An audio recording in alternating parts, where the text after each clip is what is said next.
Okay, good morning students. So as a part of virtual demonstration of lab experiments from the analog communication lab in the 4th semester, here I am going to explain the third experiment in our laboratory, that is balance modulator and synchronous detector. So here balance modulator is nothing but a double sideband suppressor carrier, that is a DSB-SC generation.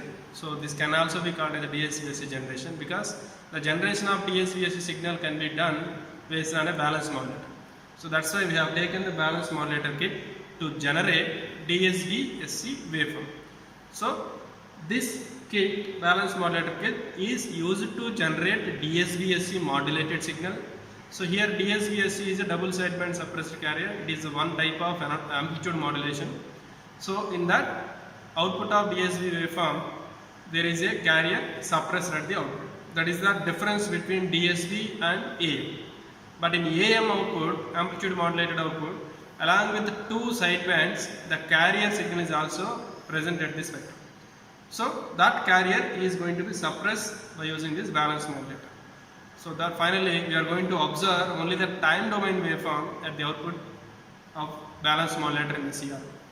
So from this experiment we are going to understand and learn about the generation of DSB-SC waveform by using balance modulator and how to observe the phase overshoot, that is 180 degrees phase shift here, and what is the usage of synchronous detector and why we are using synchronous detector, how to apply synchronous detector as a demodulator to this particular kit, and how to connect different signals and modulator connections. After the connections, how to observe the waveform, how to analyze the waveforms, and finally how to observe the demodulated signal for this particular DSB. Okay, so consider this as a DSB experiment, or also called as balance modulator experiment. So coming to the connections, so here initially switch on the connection. So there is no external adapter for power supply, you can directly switch on this. So connect one CRO probe to observe the output in the CRO screen. So this is what the CRO probe, positive connection and negative connection. So for observing any type of modulated output, we require a message signal and a carrier signal. So first of all, you need to identify in that particular kit where the message signal is generating and where the carrier signal is generating. So there is a separate block which is mentioned here as modulating signal generator. Modulating means it is a message signal. Modulated means that is the output signal. So modulating signal generator, which is getting at the output here, having a frequency of 5 kHz. So here I am observing modulating signal, that is a message signal. Connect this positive pin and negative pin to the ground. So this is what the message signal.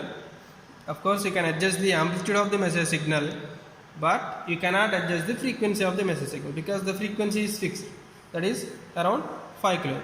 So here the output is around 2 volts of units. So 2 divisions into 1 volt, that is 2 volts peak to peak. So set it to 2 volts peak to peak as a message signal, and also you can verify whether the frequency is nearest to 5 kHz or not by calculating the time period and frequency.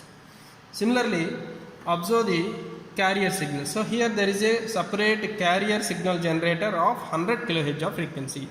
So make sure that observe the carrier frequency must be high compared to the message signal frequency. This is 100 kHz, is very high compared to 5 kHz. So this is the must and should condition for getting any modulation. Carrier frequency must be high compared to message signal. So observe the carrier signal.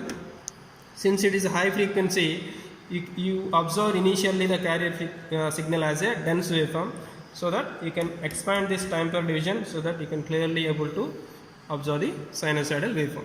So once again calculate the amplitude, that is it is again 2 volts peak to peak, and the frequency is already fixed, that is 100 kHz. Now connect this message signal to the balance modulator. Here identify where is the balance modulator. This is what the balance modulator kit. In that there are two inputs. You must give two inputs. One is message signal, other one is carrier signal. So connect message signal to the modulating pin and carrier signal to the carrier input pin. Then connect the CRO probe at the output of balanced modulator. So clearly observe the output of balanced modulator is a DSB output. That is a DSB signal is generated at the output finally. So here to observe the DSB-SC waveform perfectly, you need to adjust this time scale division. Of course, you can also adjust the voltage scale. So adjust time per division knob and volt per division knob and hold the waveform so that you will get a DSB waveform. So what type of waveform is said to be a DSB-SC waveform? Here the peaks of these two, that means all the peaks in the DSB output must be having same amplitude, equal heights, then only it is said to be a DSB waveform, otherwise it is said to be amplitude modulation. So to adjust that, there is a null adjustment knob is there. So by using this knob you need to adjust this so you need to adjust this knob until all the peaks are going to be equal. So if all the peaks are equal, so then only you will get a perfect DSB waveform. So at the minimum point there is a phase overshoot, that is there is a 180 degrees phase reversal which can be obtained at the minimum point. So this is what the DSB-SC waveform. Of course you can expand this and also observe by holding this. You can clearly observe the DSB-SC waveform. Just by adjusting time per division and holding hold button, you can clearly observe there are some sine waves are changing. The amplitude is increasing and decreasing. So here DSB-SC is also a amplitude modulation, one type of amplitude modulation with a suppressor carrier. So the amplitude of the carrier is changed according to the message signal, but at the minimum point there is a phase reversal. There is a 180 degrees reversal of sine wave which must be observed in the DSB-SC waveform. So this is the must and should condition for DSB. There is a phase reversal. So after getting the perfect DSB waveform, then only connect to the demodulator circuit and observe the demodulated waveform. So for the demodulator circuit, what type of demodulation we are going to use for this balanced modulator? There are different types of demodulations: synchronous or coherent detection and non-coherent detection. Coherent detection means in the demodulation process, once again we are using carrier signal as the input.